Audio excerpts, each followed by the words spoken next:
And on that note of, you're talking about the ability to connect to people.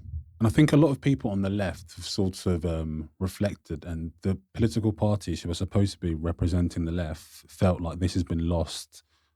I mean, the Democrats in America, the Labour Party now, a lot of people on the left look at these governments and think, you really are out of touch with the people. And perhaps that's where Trump won, was because he has this unique ability to connect to the layman. And so how do you think the left can regain this? How do you think the left can actually forward, or not forward, but to just connect with people again? Because it feels a lot, they feel quite out of touch. I mean, Yep. Kamala Harris, the left don't, or the average person doesn't really see her as this relatable figure. Keir Starmer doesn't seem too relatable for a lot of It's the people. opposite of relatable, isn't it? Yeah, Right? and I it's mean, so how do we gain that? he's How do we cold. yeah, very cold, very distant, very kind of like not Mm. elitist, but Managerial, certainly. yeah, Mm. yeah.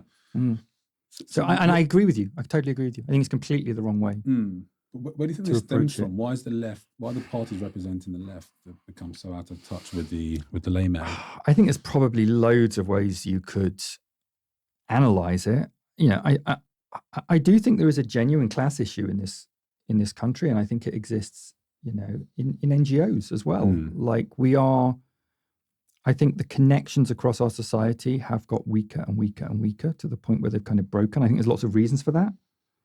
That some of the historical defeats of the workers' movement in this country, the miners' strike and so on, a kind of breakdown of a national conversation through the same media that we all watch. There's loads of ways you can cut it, but whatever the reasons, there is a massive distance now, I would say, even between those of us who are activists and many people in this country who are just ordinary working class people trying to do their jobs and trying to get by, and struggling. And we don't speak to them enough, and we don't speak for them enough. And I think that operates in spades at a high politics level, particularly because you've got a bunch of politicians who seem absolutely determined to preserve as much of the political status quo as possible from an ideological perspective. So Blairism in the Labour Party was tremendous. I mean, there's always been a strong strand in the Labour Party of being status quo, but I think Blairism kind of turbocharged that, and in a sense, those parties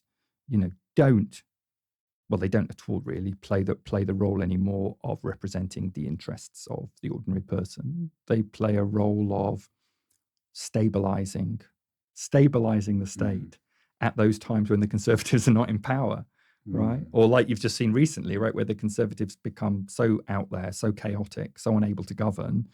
Well, actually, it's safer for the interests of business and the interests of state that the Labour Party does it.